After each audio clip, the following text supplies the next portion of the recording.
नमस्कार मित्रों, आप सभी ने हॉलीवुड की बहुत सारी मूवीज को देखा होगा। उन मूवीज में ये दिखाया जाता है कि अगर हम लोग लाइट की स्पीड से यात्रा करते हैं तो हम ब्रह्मांड के एक कोने से दूसरे कोने तक जा सकते हैं। और जब हम लोग लाइट स्पीड को देखते हैं इन मूवीज में तो हम लोगों के मन में ख्याल आता है कि जब हम लोग लाइट स्पीड से चलते हैं तो क्या इसके कुछ दुष्परिणाम हो सकते हैं या नहीं। तो इसका सबसे बड़ा दुष्परिणाम है जिसके बारे में मैं आज आपको बताऊंगा, उसका नाम है टाइम डायलेशन।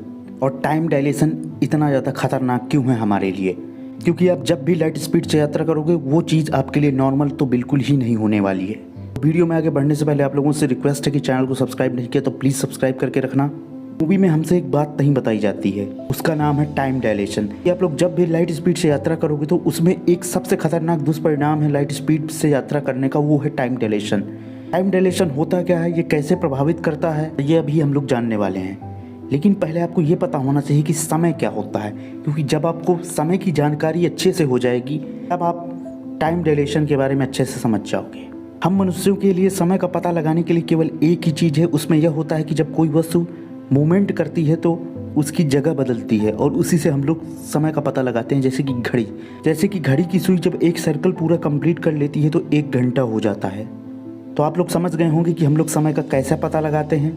यही चीज़ लागू होती है हमारे ब्रह्मांड में। ब्रह्मांड में जितनी भी चीज़ें हैं वो सारी की सारी मूव करती हैं। कोई भी चीज़ ब्रह्मांड में स्थिर नहीं है। बस ब्रह्मांड में जितनी भी चीज़ें हैं, जितनी भी जीवों की दुनिया है, उनके लिए समय की परिभाषा भिन्न भिन्न हो सकती है। जैसे कि मैं आपको एग्जाम्पल देता हूँ, हमारे द्वारा व्यतीत किया गया 1 घंटा मक्खी के लिए 1 साल के बराबर होता है। और हमारे 1 घंटे में मक्खी अपने जीवन का एक बड़ा हिस्सा जी लेती है। और फास्ट मूवमेंट के कारण मक्खी का जीवन केवल कुछ ही दिनों का होता है।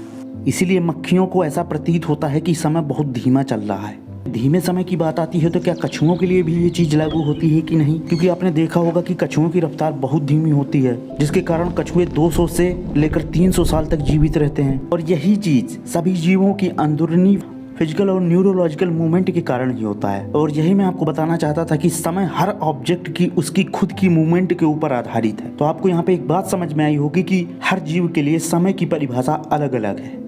आपके मन में सवाल आया होगा कि टाइम डायलेशन क्या है, इससे टाइम डायलेशन का क्या कनेक्शन है। तो टाइम डायलेशन को आप ऐसे समझिएगा कि किसी व्यक्ति के लिए समय धीमी गति से चल रहा है, लेकिन उसी समय किसी दूसरी व्यक्ति के लिए समय वही चल रहा है जो समय उसके लिए चल रहा था।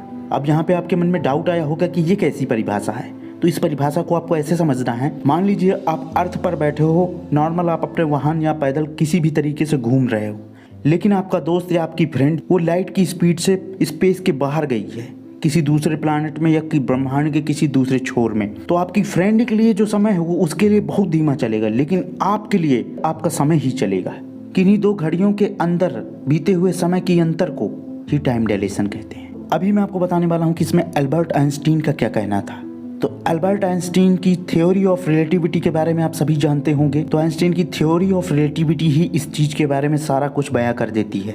इस थ्योरी के अनुसार समय सापेक्ष है, वो स्लो या फास्ट हो सकता है। हम स्पेस में जितनी ही स्पीड से यात्रा करेंगे हमारे लिए समय उतनी ही धीमी गति से चलेगा। जब हम प्रकाश की 99.99 स्पीड वाले स्पेस क्राफ्ट में बैठकर स्पेस में यात्रा करते हैं और हम जब वहाँ पर अपनी घड़ी को देखते हैं और उसी समय हम पृथ्वी पर रखी हुई घड़ी को देखते हैं, तो जो स्पेस में बैठा व्यक्ति है जो कि प्रकाश की गति से चल रहा है उसके लिए समय धीमा चलेगा, और जो पृथ्वी पर बैठा व्यक्ति है उसके लिए समय वही चलेगा, यानी कि उसके लिए समय तेज चलेगा। अब मैं आपको एग्जाम्पल देता हूँ कि जब भी कोई व्यक्ति प्रकाश की गति से चलने वाले स्पेस क्राफ्ट में बैठकर स्पेस में 1.5 साल तक यात्रा करता है और वापस पृथ्वी पर आता है, तो उसके लिए तो 1.5 साल गुजरे, लेकिन पृथ्वी पर पूरे 100 साल बीत चुके होंगे। यानी कि वो जिन इंसानों को जानता था, जिन इंसानों को छोड़ कर गया था, वहाँ पर उसको कोई भी इंसान नहीं मिलेगा। वो अपनी 4थी या 5वीं पीढ़ी को देख रहा होगा, और इसी को हम लोग कहते हैं टाइम डायलेशन। तो यही मैं बताना चाहता था कि टाइम डायलेशन होता क्या है।